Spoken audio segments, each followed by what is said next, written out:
A Werewolf Shifter Romance, written by Amelia Hart. Chapter 1. Eclipse Born. The silver moonlight filtered through the hospital windows as Maya Frost pulled her worn jacket tighter against the December chill.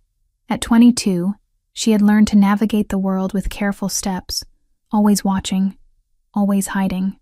The night shift at Mercy General had ended 3 hours ago, but her second job at the downtown diner wouldn't start for another 6 hours. Time enough to catch a few hours of sleep in her cramped studio apartment. 4 years. 4 years since she'd been cast out from Silver Creek Pack. Labeled as cursed, dangerous, unwanted, the memory still burned like acid in her chest. The way Alpha Garrett had looked at her with pure disgust. The whispered conversations that stopped when she entered a room. The fear in their eyes when animals began acting strangely around her. Born during the eclipse. Her mother used to whisper, stroking her hair. Special, not cursed. Never let them tell you otherwise, my little wolf. But her mother was gone now. Another casualty of Maya's so-called curse. The accident had been ruled natural causes, but Maya knew better. She had seen the hatred in the pack's eyes, felt their relief when Elena Frost was found at the bottom of Raven's Gorge. One less voice defending the cursed child. The world of shapeshifters operated on strict hierarchies that humans never suspected. 5 major packs controlled the territories surrounding the city, each with their own alpha, their own laws, their own prejudices. Silver Creek had been the most traditional, the most unforgiving.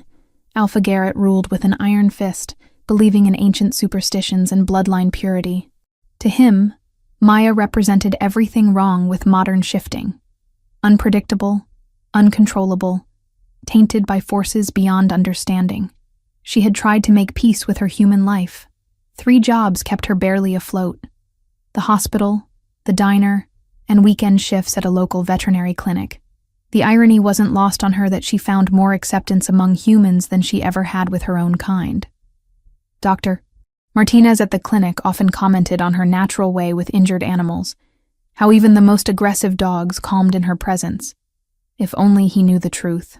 Maya's ancient Honda coughed to life in the hospital parking garage, the engine protesting against the bitter cold. The weather forecast had called for snow, but this felt different, heavier, more ominous, the kind of storm that trapped people in places they didn't want to be. The drive home normally took 20 minutes through the winding mountain roads, but tonight felt endless. Snow had begun falling in thick, heavy flakes that made visibility nearly impossible. Maya leaned forward, gripping the steering wheel as she navigated the treacherous curves that led to her apartment complex. She had always known she was different, even before the exile. Other shifter children could transform completely by their 15th birthday. But Maya remained stuck between worlds, human in appearance but with senses that betrayed her true nature. She could smell emotions, hear heartbeats from across rooms, feel the wild call that pulled at her soul during full moons. Yet her wolf remained locked inside, as if something fundamental was missing.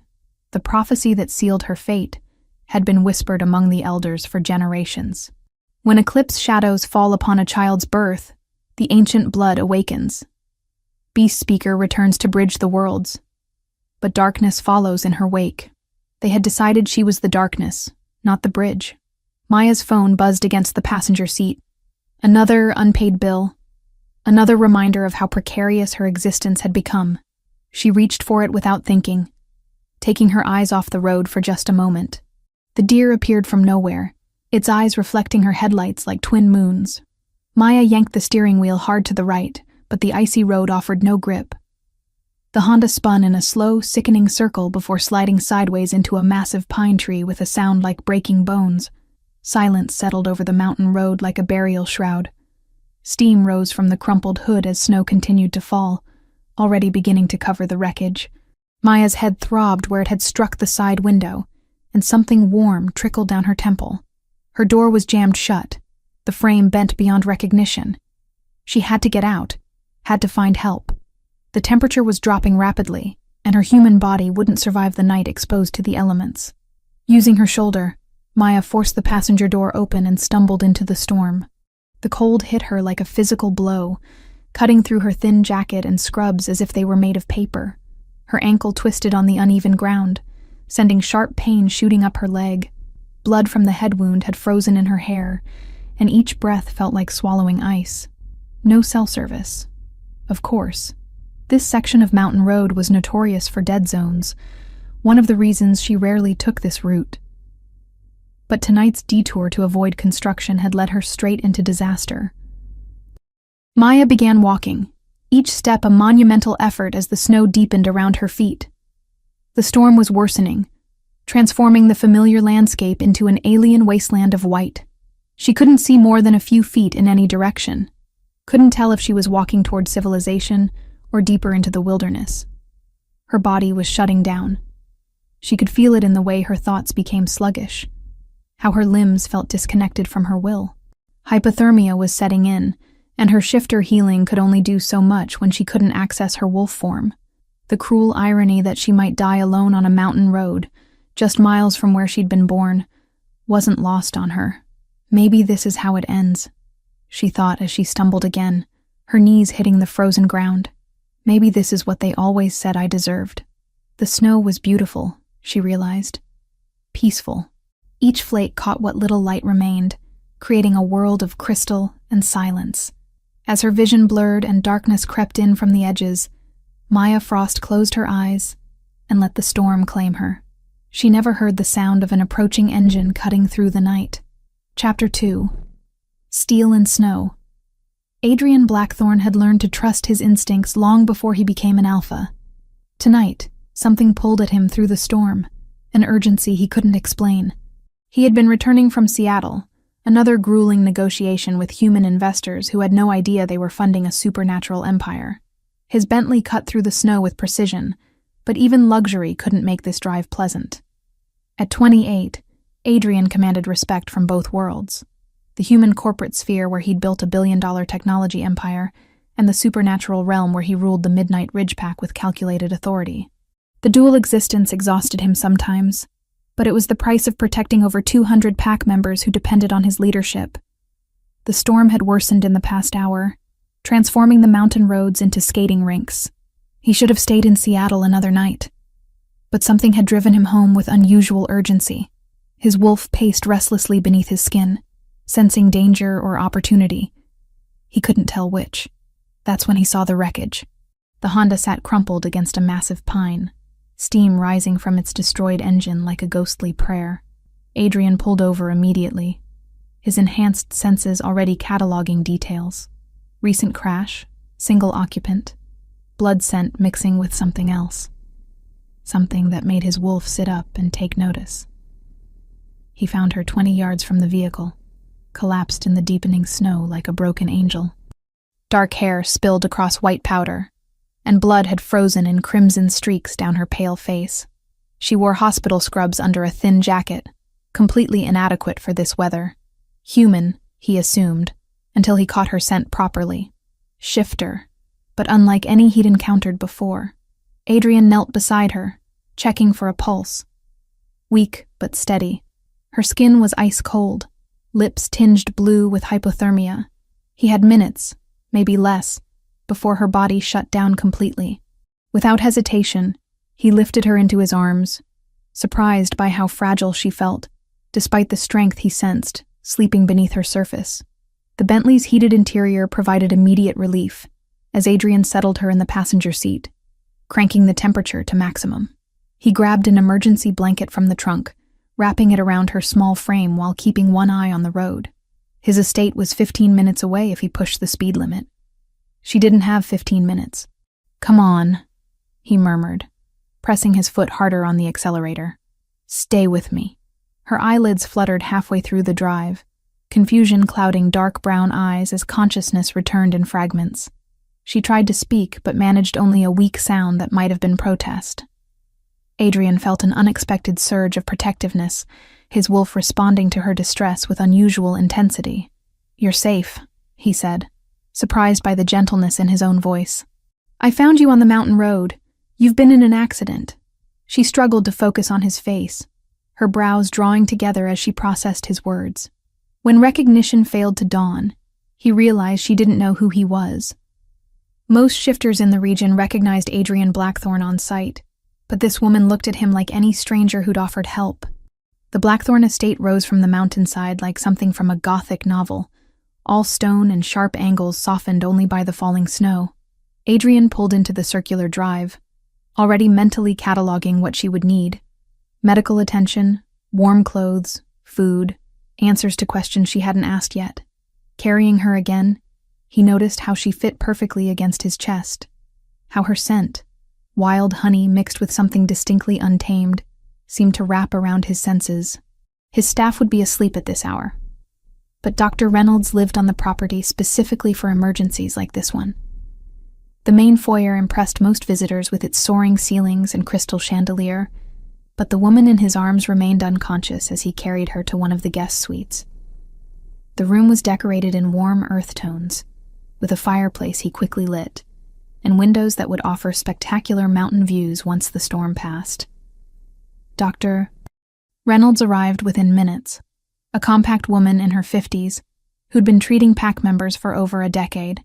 She examined the injured woman with professional efficiency, while Adrian paced by the windows, unable to explain his agitation. Mild concussion, moderate hypothermia, some bruising, Dr. Reynolds reported. She'll be fine with rest and warmth, though I must say, her healing rate seems accelerated for a human. Adrian said nothing about the woman's true nature. Dr. Reynolds was human herself, one of the few outsiders trusted with pack secrets, but some instinct warned him to keep this particular discovery private. After the doctor left, Adrian found himself unable to leave the suite. He settled into the armchair beside the bed, ostensibly to monitor her condition, but truthfully because something about her presence calmed his restless wolf. She slept deeply, her breathing gradually returning to normal as warmth seeped back into her system. Dawn was breaking beyond the windows when she finally stirred, consciousness returning with sudden awareness that spoke of hard-learned survival instincts. Her eyes snapped open, immediately scanning the unfamiliar room before settling on Adrian with unmistakable wariness. "Where am I?" Her voice was hoarse but steady, and Adrian caught the slight accent that marked her as local-born. "My home," he replied simply. "I found you unconscious in the snow after your accident. You were dying of hypothermia." She struggled to sit up, wincing as movement aggravated her injuries. "I need to go. Thank you for helping me, but I can't stay here." "You can barely sit up," Adrian observed, making no move to help her. Something told him this woman would reject assistance until she decided to accept it. "The storm hasn't passed, the roads are impassable, and you have a concussion." "I don't care." She swung her legs over the side of the bed, immediately paling as dizziness overtook her. "I can't be here. You don't understand." Adrian rose from his chair, using his full height to his advantage. "Then explain it to me." For a moment, their eyes locked across the elegant room. Adrian felt something shift in the air between them, recognition of a different sort. She was beautiful, he realized with surprise. Not in the polished way of the women who typically sought his attention, but with the raw authenticity of someone who'd been tested by life and emerged unbroken. "I don't owe you explanations," she said, but her voice lacked conviction. "No," Adrian agreed, "but you owe me the courtesy of not dying in my guest room after I went to the trouble of saving your life." Despite everything, her lips twitched with what might have been amusement. "Is that your idea of bedside manner?" "I'm not known for my bedside manner," Adrian admitted. "I'm known for getting results." She studied him with intelligent eyes, and Adrian had the distinct impression she was seeing more than he typically revealed. "What's your name?" "Adrian Blackthorne." He watched for recognition that didn't come. "And you are?"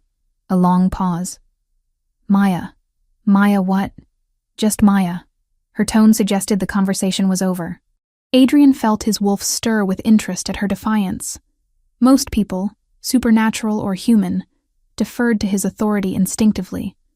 This woman looked at him like he was just another obstacle to navigate. "Well, just Maya," he said, moving to the windows. "The storm is expected to last another day, possibly 2. You're welcome to stay until it passes, or you can venture out into 10 feet of snow with a head injury. Your choice." She was quiet for so long he turned back to look at her. Maya sat on the edge of the bed, her dark hair falling like a curtain around her face as she stared at her hands. When she finally looked up, Adrian saw something in her eyes that made his chest tighten unexpectedly. "Why did you stop?" she asked quietly. "People drive past accidents all the time, especially in weather like this." Adrian considered lying, offering some platitude about good citizenship. Instead, he found himself telling the truth. "I don't know. Something told me to." Maya nodded slowly, as if his answer confirmed something she'd suspected. "I'll stay until the storm passes. But then I leave." "Understood." As Adrian left her to rest, he couldn't shake the feeling that everything had just changed. His wolf was more settled than it had been in months, and the estate felt different with her presence in it. He told himself it was simple attraction, the natural response of an unmated alpha to an interesting female. But deep down, Adrian Blackthorne knew he was lying to himself. Chapter 3. Wild Recognition. Maya woke to the sound of howling wind and the crackle of flames in the fireplace. For a moment, she forgot where she was. The silk sheets were softer than anything she'd owned, and the room smelled of cedar and something distinctly masculine that made her wolf stir restlessly. Then memory crashed back. The accident, the storm, Adrian Blackthorne's penetrating gaze. She'd slept for nearly 12 hours, her body finally succumbing to exhaustion after months of running on empty. Outside the tall windows, snow continued to fall in thick curtains, transforming the world into an endless expanse of white. Maya had seen storms before, but nothing like this. The weather seemed almost supernatural in its intensity. A soft knock interrupted her thoughts. "Maya, I've brought you some clothes." Adrian's voice carried through the heavy door, and Maya felt that strange flutter in her chest again. She wrapped the blanket around herself before opening the door, finding him holding a stack of women's clothing with an expression that might have been embarrassment on anyone else. "My housekeeper keeps spare clothes for guests," he explained, not quite meeting her eyes. "They should fit well enough." Maya accepted the bundle, acutely aware of how close he stood. Up close, she could see flecks of gold in his dark eyes, could smell the scent that had haunted her dreams. Pine forests and thunderstorms with something uniquely him underneath. Her wolf responded with interest that she quickly suppressed. "Thank you," she managed, stepping back before she did something foolish. "Breakfast is ready when you are. The dining room is down the hall to the left."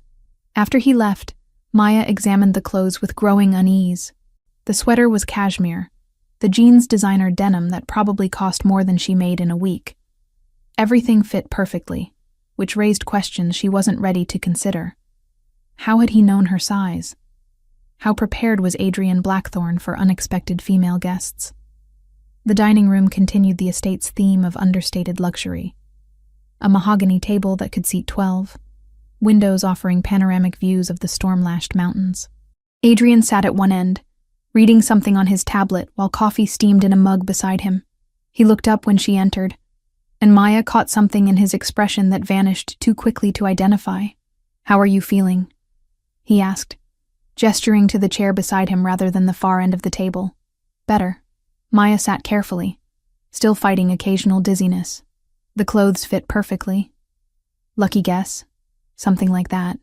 Adrian poured coffee from an expensive-looking pot, adding cream without asking how she liked it. The fact that he'd guessed correctly sent another warning bell through Maya's already alert system. They ate in companionable silence. Eggs Benedict that tasted better than anything she'd had in years, fresh fruit that must have cost a fortune in this weather. Maya tried not to think about what this meal represented in terms of her monthly budget.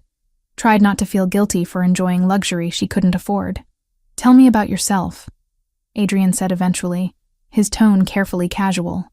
Maya's guard went up immediately. "Not much to tell. I work at the hospital, keep to myself, mind my own business." "3 jobs," Adrian observed, and Maya's fork paused halfway to her mouth. "Hospital scrubs, but you smell like veterinary antiseptic and diner grease. That's a lot of work for someone so young. How do you—" Maya caught herself before finishing the question. Of course he could smell those things. The question was why he was admitting to enhanced senses. "You're very observant. It's a survival skill in my line of work." Adrian leaned back in his chair, studying her with uncomfortable intensity. Though I'm curious why someone with your talents is working 3 minimum wage jobs. The air between them shifted, becoming charged with unspoken understanding. Maya set down her fork, her appetite vanishing as familiar fear crept up her spine. I don't know what you mean. Don't you? Adrian's voice remained gentle, but Maya caught the steel underneath. You're shifter-born, Maya. Your scent gives you away, even if everything else about you screams human. Maya's flight instinct kicked in with painful intensity. She pushed back from the table, already calculating distances to exits. But Adrian remained perfectly still in his chair. No threatening postures, no commands. Just patient waiting that somehow felt more dangerous than aggression would have. I should go, she said, hating how her voice shook slightly. Storm or no storm, I need to leave. Where will you go? The question was asked with genuine curiosity rather than challenge. Your car is totaled. The roads won't be passable for days, and you have nowhere else to be, or you wouldn't have been driving alone in this weather. The accuracy of his assessment stung, because it was completely true. Maya had no pack, no family, no safety net beyond her own determination to survive. She was exactly as alone as he'd described, and they both knew it. Before she could respond, a commotion arose from somewhere deeper in the house. Raised voices, the sound of multiple footsteps, then a sharp bark that made Maya's head snap up with sudden alertness. That wasn't a dog. It was something wild, something in pain. Adrian was already moving, his earlier casualness replaced by focused authority. Stay here, he commanded, but Maya was already following him toward the source of the disturbance. They found the scene in the estate's mudroom. 3 men in work clothes clustered around something on the floor, while a woman Maya didn't recognize knelt beside what looked like an injured animal. As they got closer, Maya's enhanced senses cataloged the details. 5 wolves, all wild rather than shifter, all showing signs of exposure and injury. Found them huddled against the generator shed. One of the men was explaining to Adrian. Storm must have driven them down from higher elevations. 2 are pretty bad off, and they're all half frozen. Maya stepped forward without thinking, her earlier fear forgotten in the face of suffering. The lead wolf, a magnificent silver-gray female, lifted her head as Maya approached, yellow eyes meeting brown in a moment of perfect communication. The animal's hackles relaxed, and she settled back down with something that sounded almost like relief. Careful, the woman kneeling beside the wolves warned. They're scared But Maya was already moving, her hands hovering over the injured animals with instinctive knowledge. She could feel their pain like a physical ache in her own chest, could sense the fear and confusion that came with being driven from familiar territory by the supernatural storm. Hey, beautiful, she murmured to the silver female, her voice taking on a quality she'd never heard before. You're safe now. I promise you're safe. The wolf's response was immediate and startling. She lifted her head again, making a soft whining sound that seemed to resonate through the entire pack. One by one, the other wolves turned toward Maya with expressions of recognition that defied explanation. Maya knelt among them, her hands moving with sure confidence as she examined injuries and offered comfort. The wolves not only allowed her touch, they sought it out, pressing against her palms and following her movements with an attention that bordered on worship. I'll be damned, one of the men breathed. Maya glanced up to find everyone in the room staring at her with expressions ranging from amazement to something approaching awe. Adrian's face was unreadable, but his scent had changed in a way that made her wolf pace restlessly. They need warming blankets and fresh water, she said, surprised by how steady her voice sounded. The silver one has a dislocated shoulder. I can set it, but someone needs to hold her steady. And the black male has infected cuts on his pads that need cleaning. How do you know all that? The woman asked. Maya realized she didn't have a good answer. She just knew, the same way she'd always known things about injured animals that others missed. I work at a veterinary clinic sometimes. But as she returned her attention to the wolves, Maya caught Adrian watching her with an expression she couldn't read. His earlier casual interest had transformed into something more intense, more calculating. She had revealed too much, shown abilities that marked her as different, in ways that had always brought her trouble. The silver wolf nudged her hand, drawing Maya's focus back to the immediate need. As she worked to help the injured animals, she tried to ignore the weight of Adrian's gaze and the growing certainty that her carefully constructed anonymity had just shattered completely. When the last wolf was settled comfortably by the mudroom's fireplace, Maya straightened to find Adrian still watching her. The room had emptied except for them and the pack of rescued animals, who seemed content to rest in her presence. "That was remarkable," Adrian said quietly. Maya shrugged, avoiding his eyes. "Animals in pain recognize others who understand. Is that what you think this was?"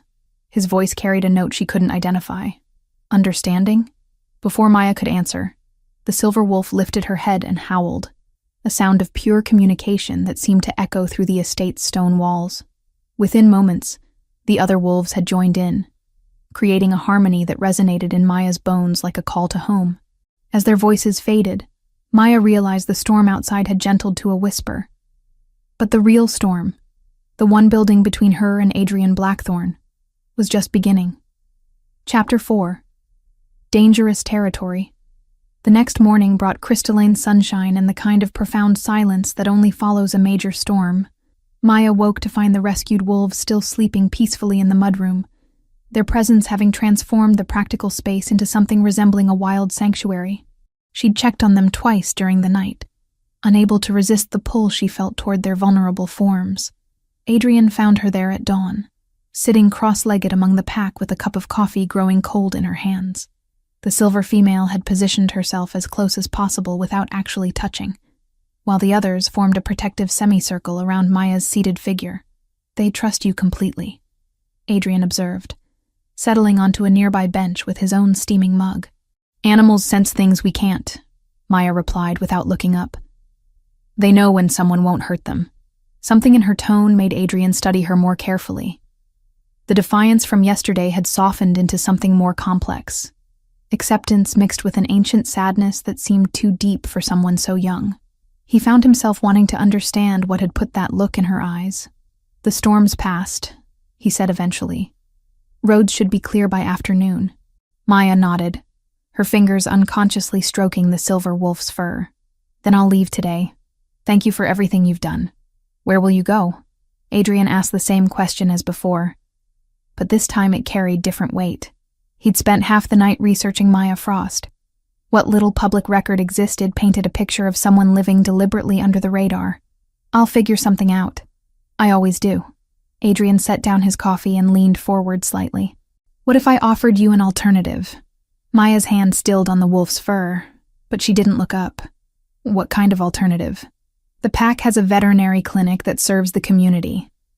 We've been looking for someone with your skills." Adrian chose his words carefully, aware that one wrong move would send her running. It would come with housing, benefits, a salary that would let you quit those other jobs. "I don't have veterinary training beyond basic first aid," Maya said. But Adrian caught the note of longing in her voice.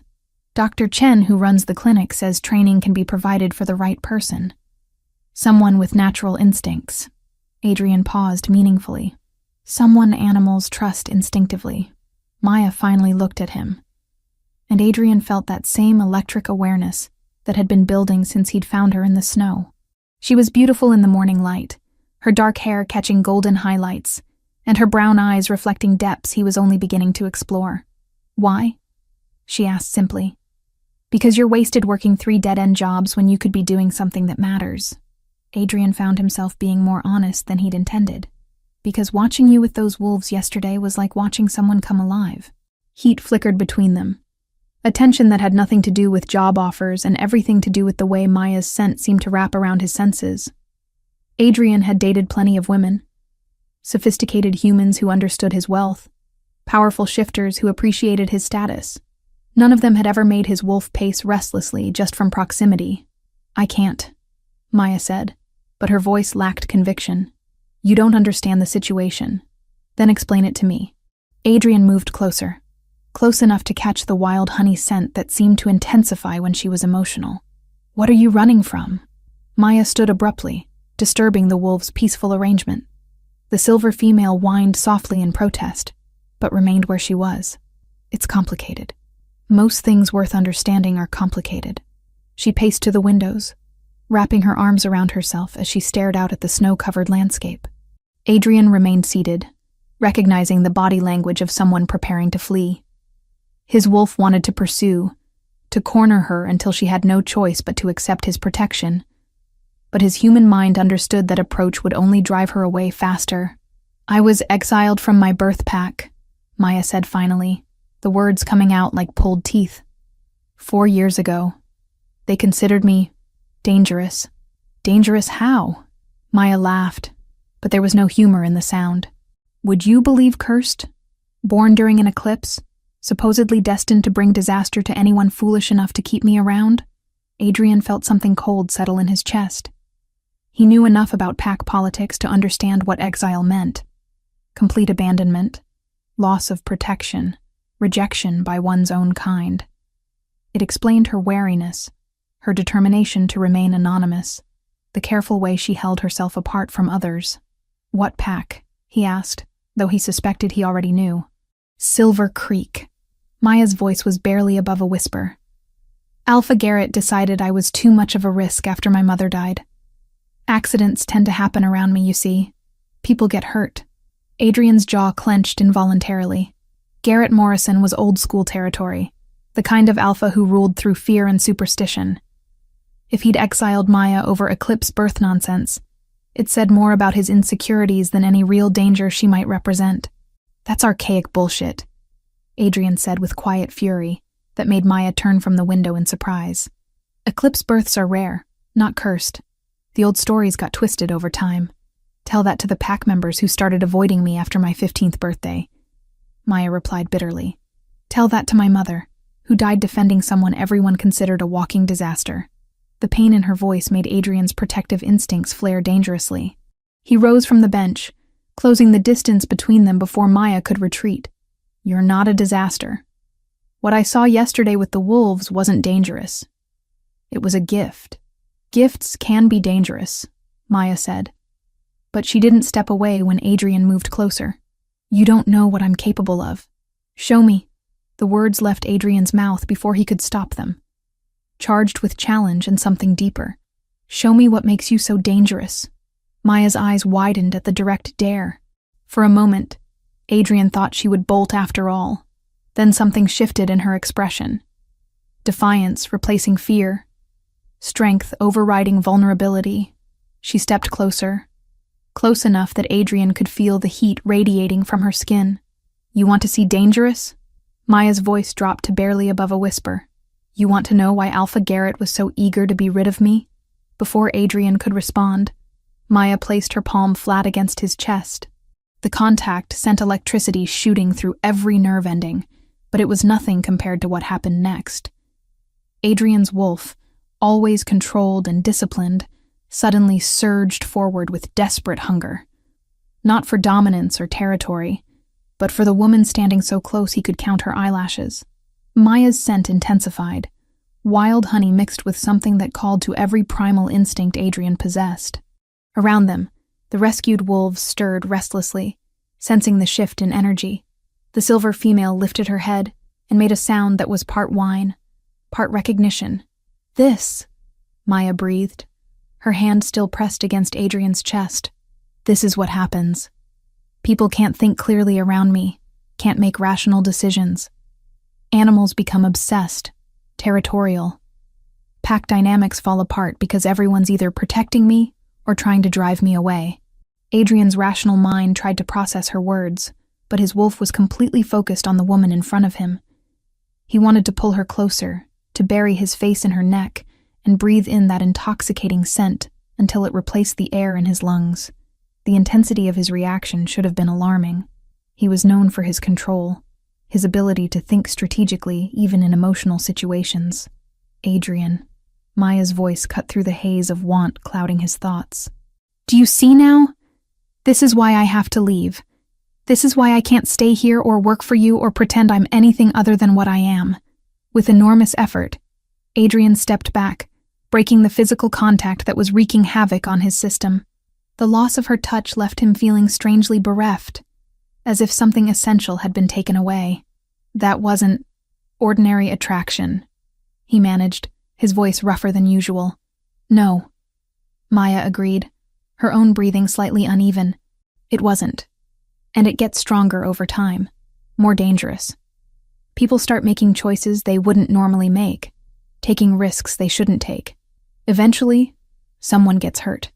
Adrian's mind raced as he processed the implications. He'd heard whispers of such things in the old stories, shifters whose very presence could influence others, whose scent could drive wolves to distraction. He'd always assumed they were myths, cautionary tales told to explain away poor decisions. Is that what happened to your mother? He asked gently. Maya's face crumpled slightly before she regained control. She defended me against pack members who wanted me gone. Got between me and their anger one too many times. The morning they found her at the bottom of Raven's Gorge. She'd been arguing with 3 pack males about my right to remain. That wasn't your fault. Wasn't it? Maya moved back to the window, putting distance between them again. She would never have been in that position if not for me. None of it would have happened if I'd just accepted exile quietly. Adrian wanted to argue, to tell her that her mother's death was the result of pack prejudice and male stupidity, not her natural abilities. But he could see Maya had carried this guilt for 4 years, had built her entire existence around the belief that she was dangerous to anyone who got too close. The sound of approaching footsteps interrupted his thoughts. Doctor. Chen appeared in the doorway, her usually composed expression showing signs of excitement. I hate to interrupt, she said, glancing between Adrian and Maya with professional curiosity, but I wanted to check on our patients before heading to the clinic. Maya immediately shifted into helpful mode, kneeling among the wolves and providing updates on their condition, with the kind of detailed observation that impressed even Dr. Chen. Adrian watched her work, noting how the animals responded to her presence with complete trust. When Dr. Chen left with promises to return later, Maya began gathering the few belongings Adrian's staff had salvaged from her wrecked car. The message was clear. She was preparing to leave as soon as transportation could be arranged. Maya, Adrian's voice stopped her mid-motion. Stay. She looked up, and Adrian saw longing war with fear in her dark eyes. You felt what just happened between us. You know why I can't. I know that I've never met anyone like you. Adrian replied honestly. I know that watching you with those wolves was the most natural thing I've ever seen. And I know that running away from what you are isn't living. It's just surviving. For a moment, Maya seemed to waver. Then she shook her head, returning to her packing. Surviving is enough. It has to be. As Adrian watched her prepare to leave his life as suddenly as she'd entered it, he realized that for the first time in his adult life, surviving wasn't going to be enough for him either. Chapter 5. Shattered Trust. 3 weeks had passed since Maya agreed to stay at the Blackthorn estate, and despite her fears, nothing catastrophic had happened. She'd thrown herself into working with Dr. Chen at the PAC's veterinary clinic, learning faster than anyone had expected. Her natural abilities with injured animals made her invaluable. And for the first time in years, Maya felt like she belonged somewhere. The rescued wolves had recovered and returned to the wild, but not before establishing a pattern that continued to mystify everyone except Maya. Wild animals sought out the clinic with increasing frequency. Injured deer, sick foxes, even a massive black bear with an infected paw who'd somehow known exactly where to find help. Adrian had been patient, giving her space while making his interest clear through small gestures. Coffee appeared at her workstation without request. Her favorite books materialized in her temporary quarters. He found excuses to visit the clinic, always professional but with an undercurrent of awareness that made Maya's pulse quicken despite her better judgment. She was beginning to hope, beginning to believe that maybe her curse could coexist with happiness. That had been her first mistake. Maya was cataloging medical supplies when she heard familiar voices in Adrian's study. The estate's thick walls usually muffled conversations, but today the door was partially open, and her enhanced hearing caught every word with crystal clarity. I've completed the background check you requested, came the voice of Marcus, Adrian's head of security. Maya Frost, born Elena Maya Frost, Silver Creek Pack Territory. Exiled 4 years ago under Alpha Garrett Morrison's authority. Maya's blood turned to ice. Adrian had investigated her. While she'd been stupidly falling for his kindness, he'd been treating her like a security threat. What else? Adrian's voice was neutral, businesslike, the same tone he used during corporate negotiations. Parents were Elena Frost, deceased, and father unknown. The mother died under suspicious circumstances shortly before the exile, found at the bottom of Ravine Gorge after defending her daughter against pack justice. There were rumors of unnatural influence, animals behaving aggressively toward anyone who threatened the girl. Maya pressed her back against the hallway wall, her heart hammering so hard she was sure they would hear it. Adrian had known everything: her exile, her mother's death, the circumstances that had driven her from her birth pack, every moment of vulnerability she'd shared, every tentative step toward trust. It had all been a lie. Most interesting is what I found about eclipse births, Marcus continued. There's an old prophecy that's been circulating among the traditionalist packs. Something about beast whisperers returning during times of great change. Beast whisperers? Adrian's voice sharpened with interest that cut through Maya like a blade. Ancient bloodline, supposedly extinct for over a century. They could communicate with and command wild animals, served as bridges between the supernatural and natural worlds. The prophecies say they'll return when the old ways are threatened, marked by birth during lunar eclipse. Maya had heard enough. She slipped away from the door, her mind reeling with betrayal so complete it left her breathless. Adrian hadn't saved her out of kindness. He'd been studying her, investigating her background, while she'd been foolish enough to believe in his sincerity. She made it to her room and began packing with mechanical precision. Her few belongings fit easily into the bag she'd arrived with, a reminder of how little she truly owned, how easily she could disappear from places that had never really been home. A soft knock interrupted her packing. "Maya? Are you in there?" Adrian's voice through the door made her hands shake with fury and hurt. She took a deep breath, forcing her voice to remain steady. "Come in." He entered with that same easy confidence she'd come to associate with safety, his dark eyes immediately noting her packed bag and defensive posture. "Going somewhere?" "Leaving," Maya said simply. "Thank you for your hospitality, but it's time I moved on." Just like that, Adrian moved closer, and Maya caught the subtle shift in his scent that indicated confusion mixed with something sharper. What changed? Maya almost laughed at the question. Nothing changed. That's the problem. I don't understand. Don't you? Maya turned to face him fully, letting him see the pain and anger she'd been hiding. "Tell me, Adrian, when exactly did you have Marcus investigate my background? Before or after you found me bleeding in the snow?" Adrian went very still, the kind of predatory stillness that reminded Maya exactly what he was beneath the expensive suits and careful charm. "Maya, before or after?" Her voice cracked slightly on the repetition. "Before or after you made me believe that maybe, just maybe, someone could see me as more than a problem to be solved?" "After," Adrian said quietly. "I investigated after you showed your abilities with the wolves. I needed to understand what I was dealing with. What you were dealing with," Maya repeated, tasting the bitterness of those words. "Not who, what. Because that's all I am to you, isn't it? A curiosity, a potential asset, a beast whisperer bloodline to be cataloged and contained." Adrian's jaw tightened. "It's not like that, isn't it?" Maya grabbed her bag, pushing past him toward the door. "You knew everything about my exile, about my mother's death, about the prophecies and bloodlines. You let me tell you pieces of my story like I was sharing something precious, when you already knew the whole ugly truth. I wanted to hear it from you," Adrian said, following her into the hallway. "I wanted you to trust me enough to tell me yourself." Maya whirled around, her control finally snapping. "Trust? You want to talk about trust? I told you things I've never told another living soul, and the entire time you were treating me like a specimen in a lab." "That's not," Adrian began, but Maya cut him off. "Did you think I was stupid?" Tears of rage and humiliation burned in her eyes. "Did you think I wouldn't figure out that your sudden interest in hiring me was really about studying the freak with the animal powers?" "Maya, please." "No!" The word exploded from her with such force that Adrian actually stepped back. "I won't be your research project. I won't be your convenient beast whisperer to trot out when you need wild animals managed. I've been used before by people who claim to care about me. and I won't let it happen again."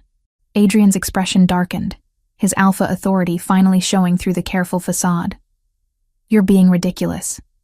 Everything I've done has been to protect you, to give you a place where you could be safe.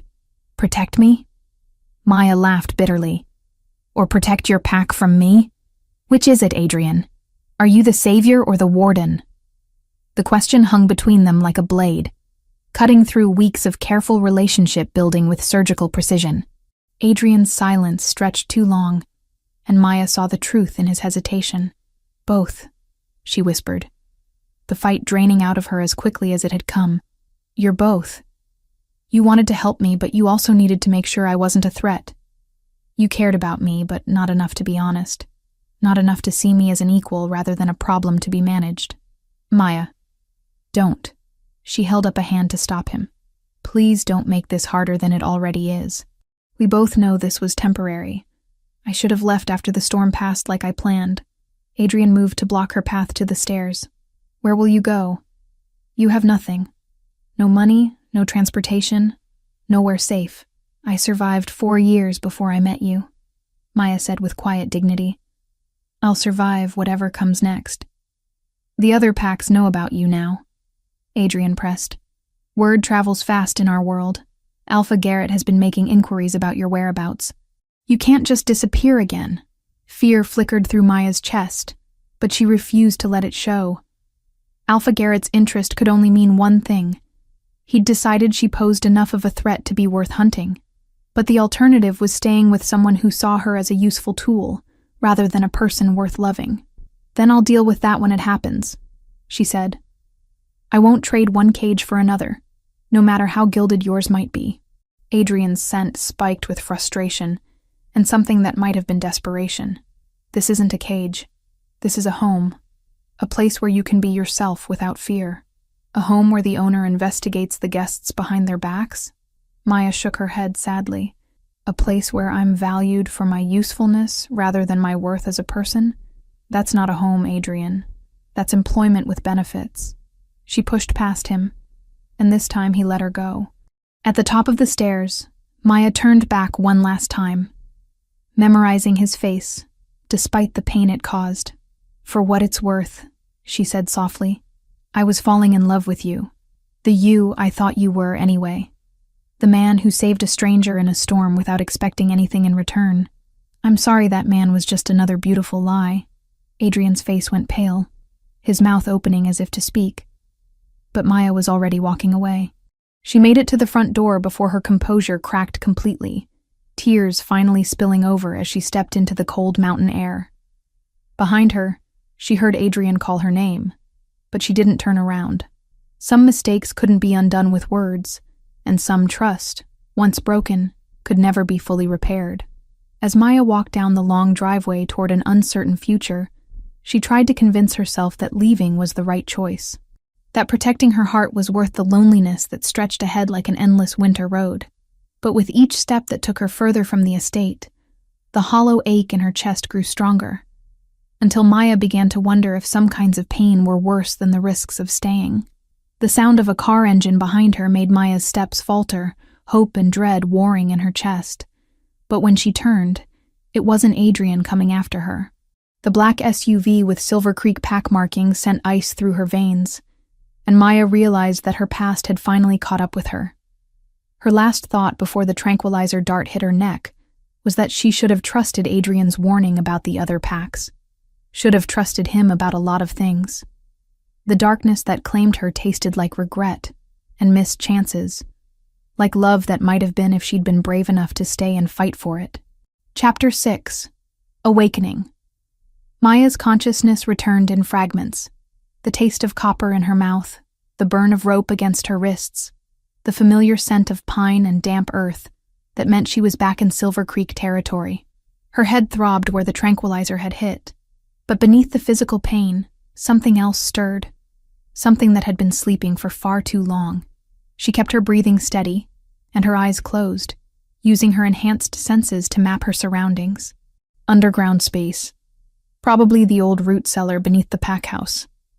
3 heartbeats nearby, 2 calm and controlled, 1 agitated and fearful. The agitated one was young, barely past first shift by the scent of him. "She's been out for 6 hours," the young voice whispered. "Maybe we used too much of the trank." "She's stronger than she looks," came the gravelly response of Beta Thomas Kane, Alpha Garrett's right hand for over 2 decades. "Eclipse-born always are." A third voice, cold and calculating. "Good. I want her fully aware for what comes next." Alpha Garrett Morrison. Maya's blood chilled at the sound of the voice that had haunted her nightmares for 4 years. The man who had exiled her, who had allowed the pack to believe she was responsible for her mother's death. The man who feared her enough to hunt her down, rather than let her live in peace.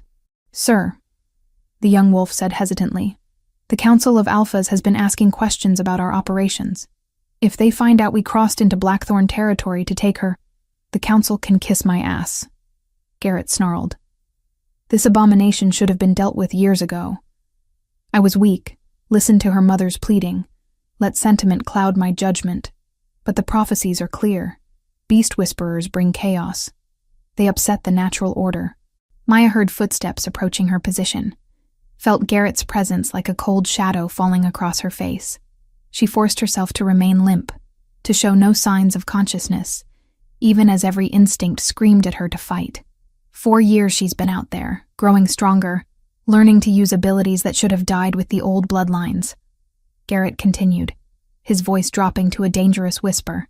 "And now she's caught the attention of Adrian Blackthorn. Do you know what happens when a beast whisperer bonds with an alpha of his power?"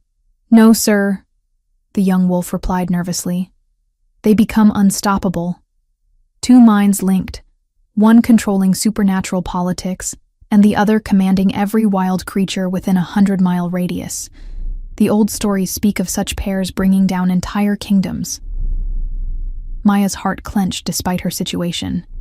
Even now, even after learning about his investigation and his clinical interest in her abilities, the mention of Adrian sent pain shooting through her chest. She had loved him. Completely, desperately, foolishly. And he had seen her as exactly what Garrett described. A tool to be used, a power to be harnessed. "So what do we do with her?"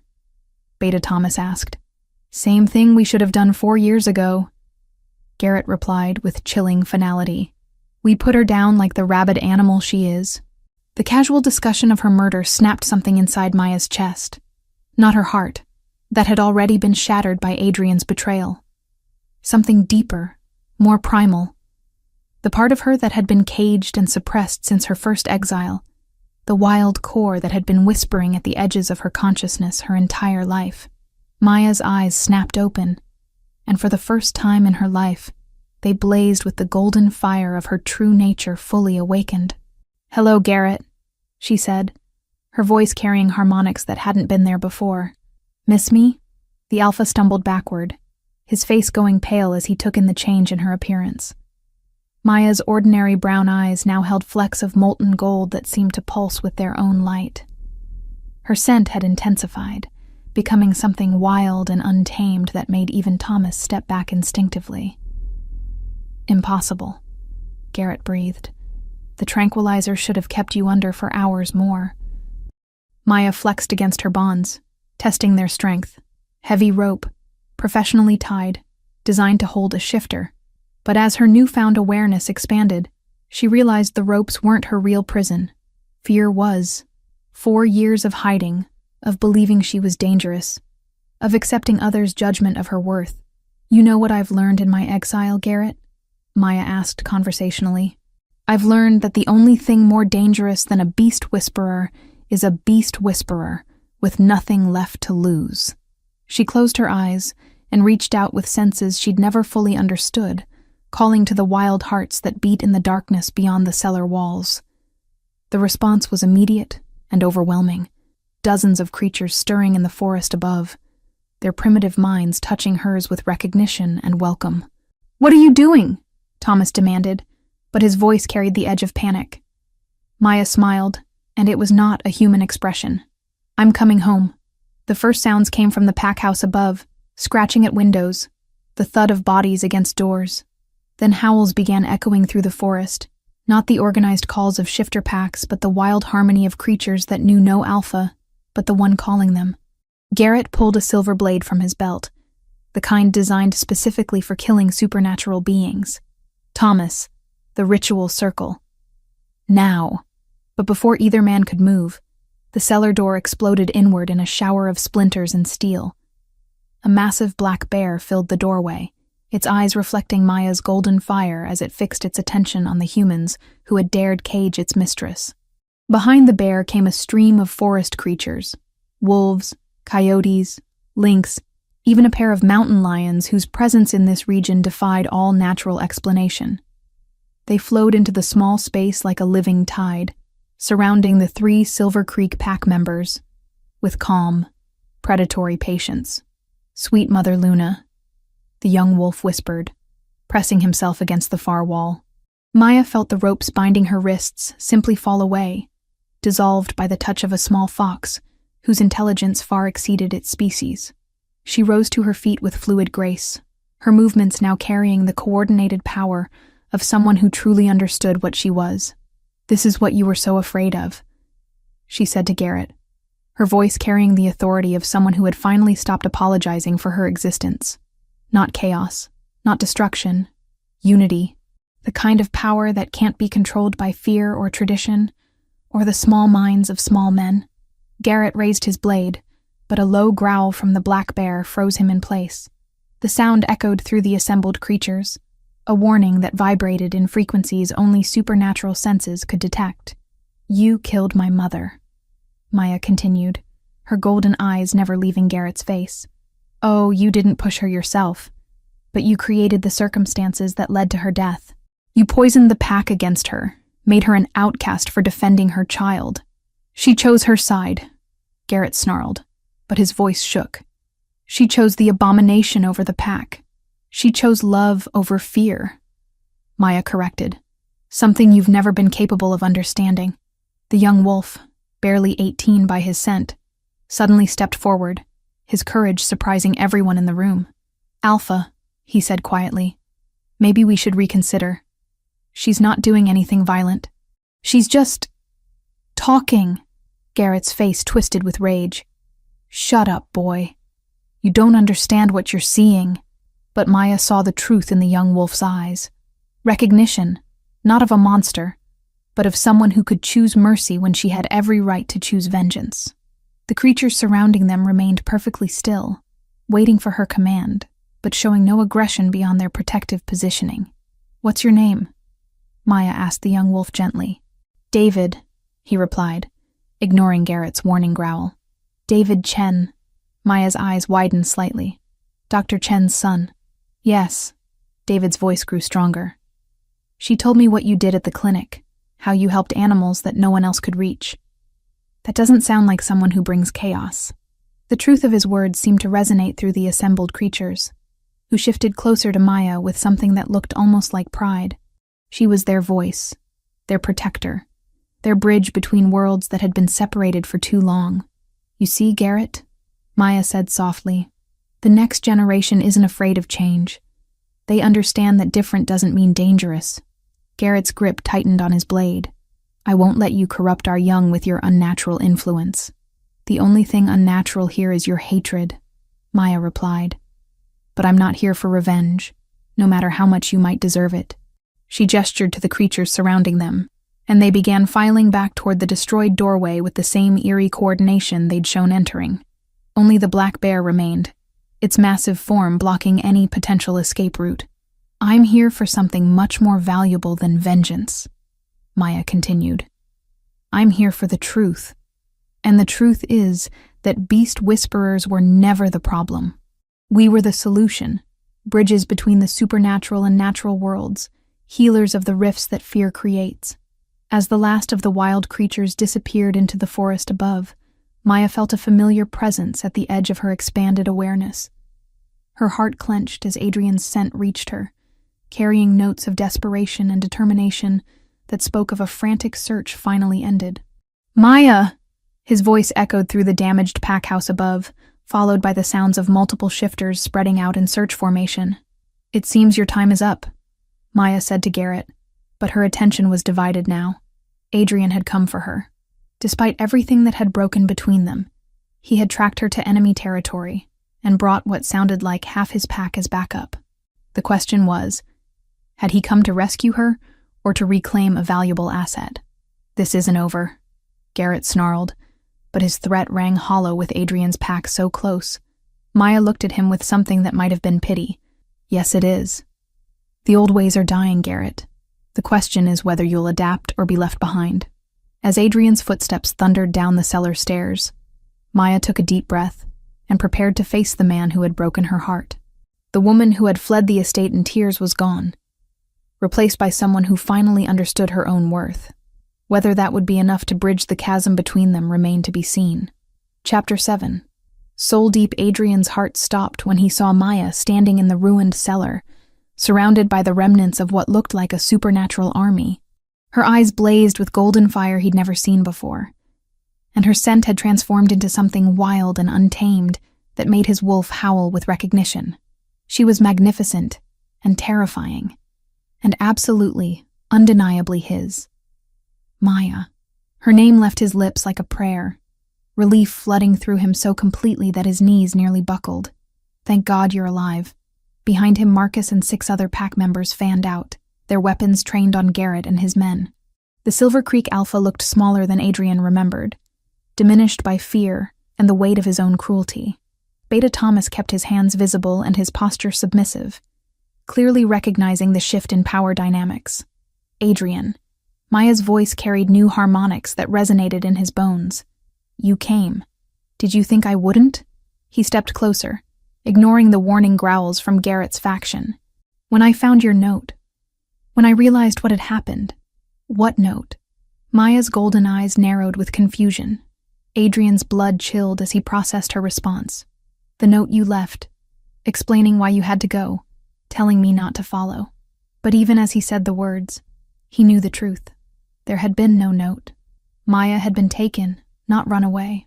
"I didn't leave a note," Maya said quietly. "I was abducted from your driveway by Silver Creek enforcers." The rage that exploded through Adrian was primal and absolute. His wolf surged forward, demanding immediate violence against anyone who had dared touch their mate. He turned toward Garrett with murder in his eyes, but Maya's voice stopped him cold. "Adrian, don't." The command in her tone was unmistakable, backed by power he was only beginning to understand. "This isn't the way. They took you from my territory," Adrian snarled, his alpha authority making the air itself vibrate with threat. "They drugged you, imprisoned you, planned to murder you.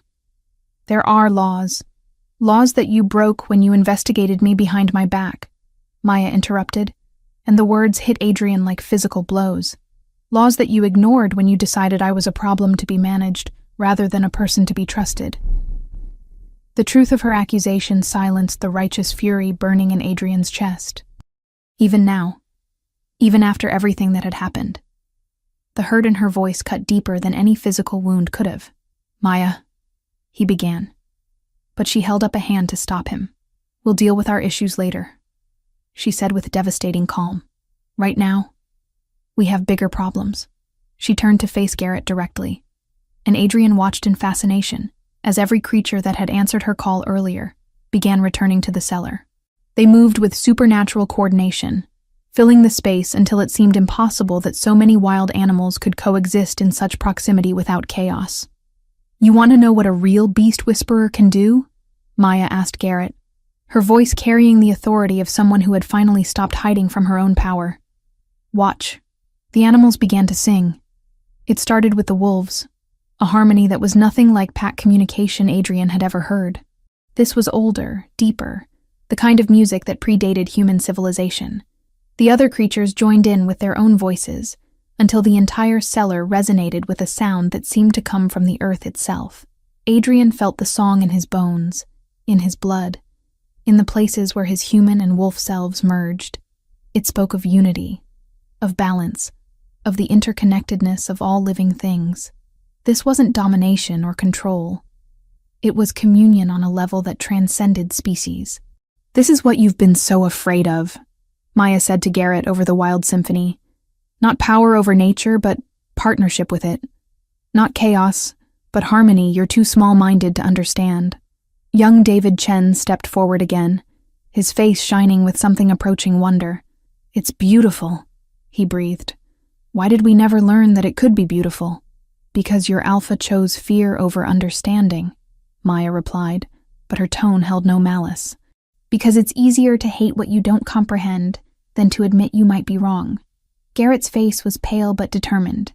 "Pretty words won't change what you are. The prophecies speak of beast whisperers as bridges," Maya interrupted. "Healers of the rifts between worlds.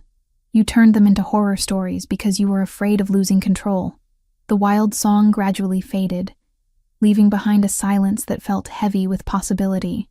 The animals began dispersing again, but Adrian noticed they didn't go far.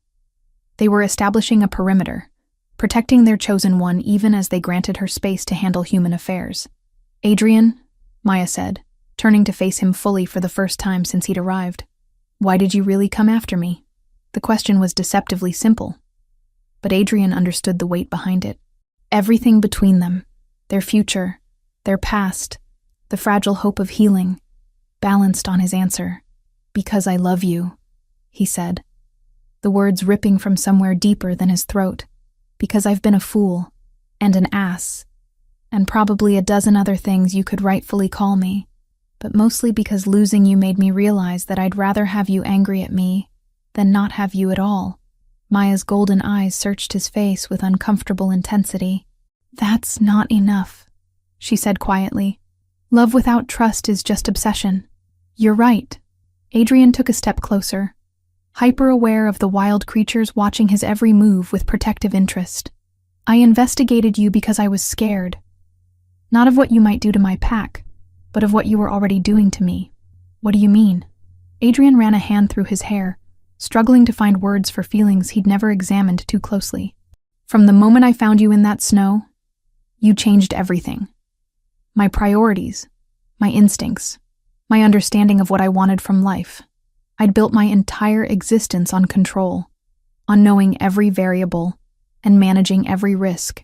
Then you showed up and made me want to throw all of that away." Maya's expression softened slightly, but her guard remained firmly in place. "So, you decided to research me like a business acquisition." "I decided to understand what I was dealing with so I could protect both of us from making a mistake," Adrian corrected.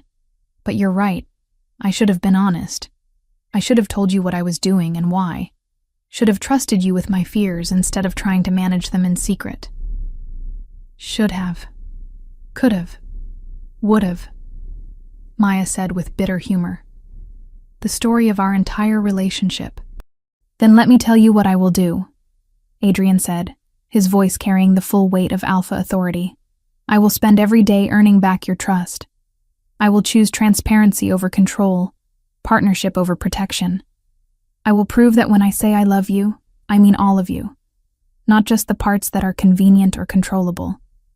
The silence stretched between them, loaded with possibilities and perils. Adrian was acutely aware of the audience, his pack, Garrett's people, the supernatural creatures who had claimed Maya as their own. But none of that mattered compared to the woman standing before him with golden fire in her eyes. "Prove it now," Maya said suddenly.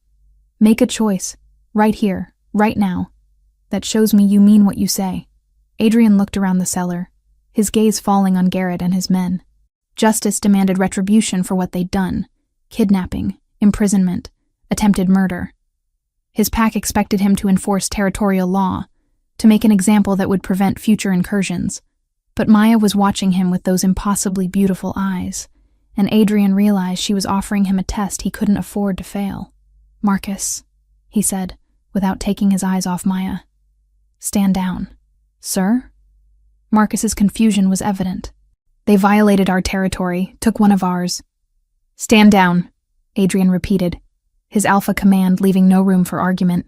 "All of you, weapons away." Maya's expression didn't change, but Adrian caught the subtle shift in her scent that suggested surprise. He turned to face Garrett directly, letting the older alpha see the full force of his displeasure while keeping his voice level. "You will leave Midnight Ridge territory immediately," Adrian said. "You will never return.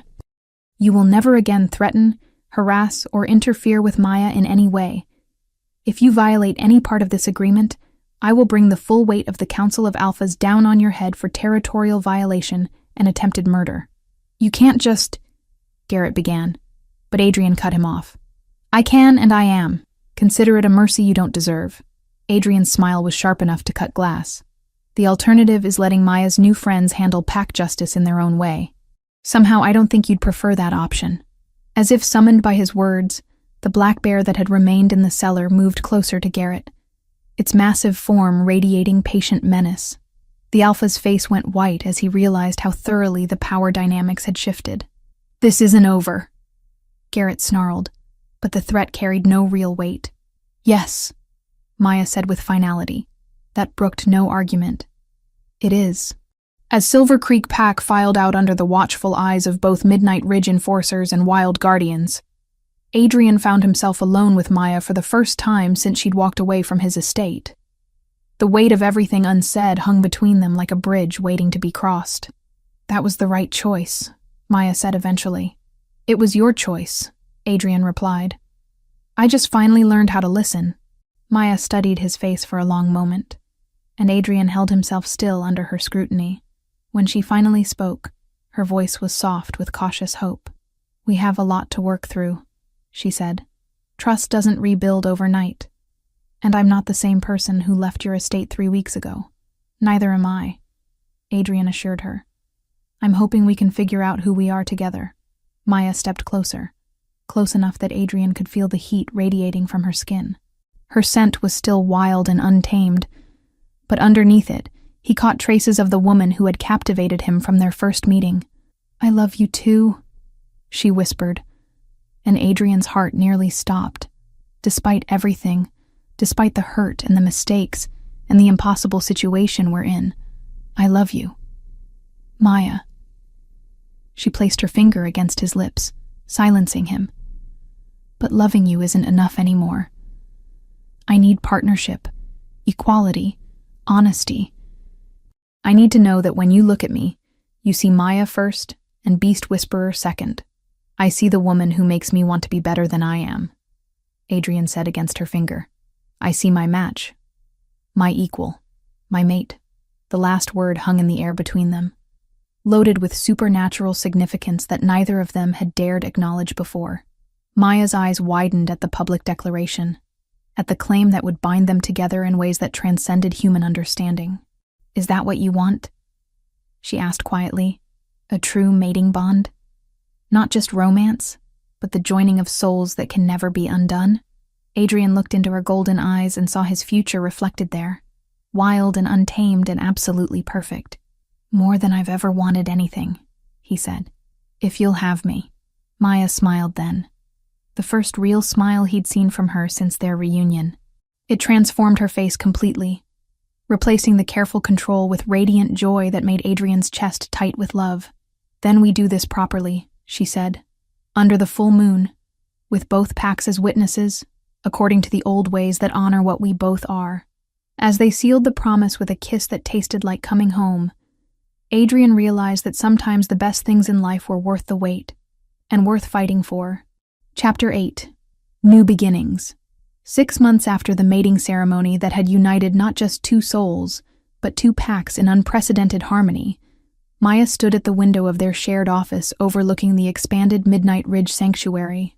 The morning sun cast golden light across dozens of enclosures where injured and orphaned wild animals recovered under her care, while in the distance, construction crews worked on the new Interpack medical facility that would serve the entire region. The transformation had been remarkable. What started as Adrian's estate veterinary clinic had evolved into something unprecedented, a network of sanctuaries connecting 5 different pack territories, all working together under Maya's guidance to bridge the gap between the supernatural and natural worlds. The Council of Alphas had initially been skeptical, but the results spoke for themselves. Territorial disputes had decreased by 70%, as packs found common ground in protecting the wildlife that moved freely between their lands. The quarterly reports look incredible, Adrian said, entering the office with 2 cups of coffee, and the satisfied expression of someone whose proudest achievements had nothing to do with corporate profits. 3 more packs want to join the sanctuary network, and Dr. Chen says the veterinary program applications are up 400% from last year. Maya accepted her coffee with a smile that still made Adrian's heart skip beats. The wild intensity in her eyes had softened over the months, but it never completely disappeared. A reminder of the power that thrummed just beneath her calm surface. She'd learned to control her abilities rather than hide from them, and the difference was breathtaking. "David Chen called this morning," Maya said, settling into the chair beside Adrian's desk rather than behind her own. The casual intimacy of shared space had become natural over the months of learning to work together as true partners. He's completed his first year of veterinary school with honors, and he wants to do his internship here next summer. Garrett's going to hate that, Adrian observed with dark satisfaction. The former Silver Creek Alpha had been forced to step down after losing half his pack to neighboring territories that offered more progressive leadership. His replacement, Alpha Sarah Morrison, his own daughter, had spent her first month in power apologizing to Maya and requesting Sanctuary Network membership. Garrett's opinion stopped mattering the day his own pack voted him out, Maya replied. David gets to choose his own path now, same as everyone else.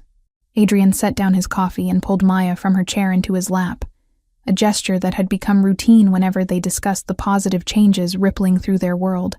She settled against him with the contentment of someone who had finally found where she belonged. Speaking of choosing paths, Adrian murmured against her hair, breathing in the wild honey scent that still drove him to distraction. Dr. Martinez called about your medical school application. Maya tensed slightly in his arms. The decision to pursue formal veterinary training had been difficult. She was already more effective with animals than most licensed veterinarians. But the legitimacy that came with official credentials would open doors for the Sanctuary Network that her natural abilities alone couldn't. And, she prompted, though her enhanced hearing had probably already caught the excitement in his voice. Full scholarship to the University of Washington Veterinary Program, with permission to complete clinical rotations at our facilities, Adrian announced, unable to keep the pride from his voice. They want to study your methods, maybe develop new approaches to wildlife rehabilitation. Maya was quiet for so long that Adrian began to worry he'd misread her feelings about the opportunity. Then she turned in his arms, her face shining with joy and something deeper. The confidence of someone who had finally learned to see her differences as gifts rather than curses. "I'll be gone 3 days a week for classes," she said. "The animals here, the sanctuary work. Can you handle the increased responsibility?" "We," Adrian corrected firmly. "We can handle anything as long as we're facing it together. Besides," he added with a grin that made Maya's pulse quicken, "I seem to remember promising to support your dreams no matter where they led." The kiss that followed was interrupted by a soft whining from the office doorway. They separated to find Artemis, the silver wolf Maya had rescued during that first storm. Watching them with patient amusement, the wolf had never returned to the wild, choosing instead to become Maya's constant companion and the unofficial mascot of the sanctuary. "She's reminding us that the new arrivals need attention," Maya said, with the kind of instant understanding that still amazed Adrian. The connection between Maya and wild creatures had only strengthened over the months, but it no longer frightened him. Instead, he'd learned to see it as part of what made her extraordinary. They walked hand in hand through the sanctuary grounds, greeting the various animals that called the facility home. Some were permanent residents, creatures too injured or imprinted to survive in the wild. Others were temporary guests, recovering from injuries or illness before being released back to their natural habitats. All of them responded to Maya's presence with the same reverence Adrian had witnessed that first day with the storm-driven wolves. The newest arrivals were a family of black bears, a mother and 2 cubs who had been separated during a forest fire in the neighboring territory. The cubs were healthy but traumatized, while their mother bore burns that would require weeks of careful treatment. Maya approached the enclosure with the same fearless grace she brought to every animal interaction. The mother bear, sedated for treatment but still alert, lifted her massive head as Maya entered the space. For a moment, predator and healer regarded each other with mutual assessment. Then the bear made a sound Adrian had never heard before, a low rumble that seemed to carry gratitude and trust in equal measure. Maya placed her hand on the animal's uninjured shoulder, and Adrian watched the tension leave the bear's body as healing energy passed between them. She knows her cubs are safe, Maya said softly, not taking her eyes off the bear. She can rest now. Adrian found himself thinking, not for the first time, that he was witnessing something miraculous. Not just Maya's abilities, but the ripple effects of her presence in the world. Every animal she helped, every pack member who learned to see differences as strengths rather than threats, every young shifter who grew up believing they could be valued for who they were, rather than feared for what they might become. Maya, he said quietly, waiting until she turned to face him before continuing. There's something I need to tell you. The serious tone in his voice made her step closer, her hand automatically reaching for his. What is it? Adrian took a deep breath, aware that what he was about to share would change everything again. Dr. Reynolds ran some additional tests after your last physical. The results, they're remarkable. What kind of results? Maya's voice carried a note of wariness that made Adrian realize he was handling this badly. You're pregnant, he said simply, then rushed to explain as Maya's face went through a series of expressions he couldn't quite read. About 8 weeks along, she thinks. The baby is developing normally, but there are some unique characteristics that suggest what? Maya's voice was barely above a whisper. That our child might be the first alpha-level beast whisperer born in over 2 centuries.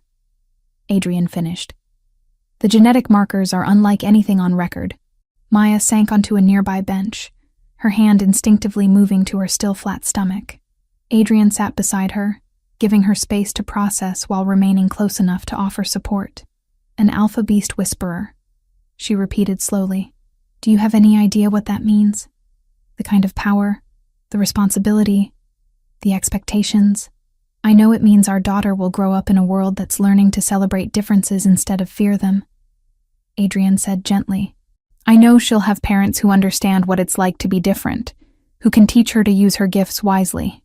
Daughter? Maya looked up with surprise. Dr. Reynolds could tell the gender already? Adrian's smile was soft with wonder. Apparently, shifter pregnancies progress slightly differently than human ones. We're having a little girl, Maya.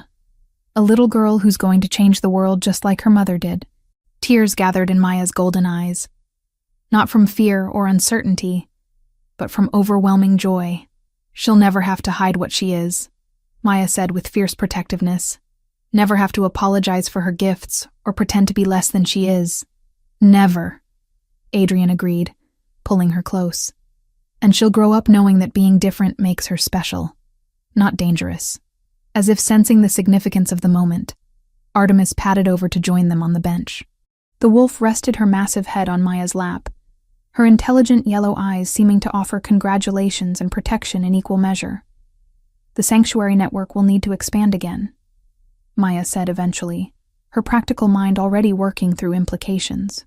If there are other children like her being born, they'll need safe spaces to learn and grow. Then we'll expand it, Adrian said simply. Whatever she needs, whatever any of them need, we'll make it happen. Maya leaned back against Adrian's chest, watching the rescued bear cubs play in their enclosure, while their mother rested peacefully nearby. The late afternoon sun cast everything in golden light, making the entire sanctuary look like something from a fairy tale. You know what I think? Maya said, her voice filled with contentment and anticipation. What? I think our daughter is going to be born into exactly the right world at exactly the right time, Maya replied. A world where beast whisperers are bridges instead of threats, where being different is celebrated instead of feared, where love is stronger than prejudice. Adrian pressed a kiss to the top of her head, breathing in the scent of wild honey and new beginnings. I think you're right. I think she's going to be amazing. As they sat together in comfortable silence, surrounded by the animals Maya had saved and the sanctuary they'd built together, Adrian realized that this was what happiness looked like. Not the dramatic passion of their early relationship or the intense drama of their separation and reunion, but this quiet certainty that they were exactly where they belonged. In the distance, a wolf howled, wild and free and unafraid. Within moments, others joined the song, creating a symphony that seemed to celebrate not just the end of day, but the beginning of a new chapter in their extraordinary love story. Maya's hand found Adrian's, their fingers intertwining as naturally as breathing.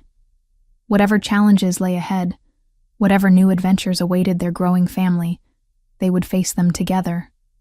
And that, Adrian knew, made them unstoppable. The future stretched before them like an unwritten book, its pages filled with infinite possibility and the promise of love that had been tested by fire and emerged stronger than ever.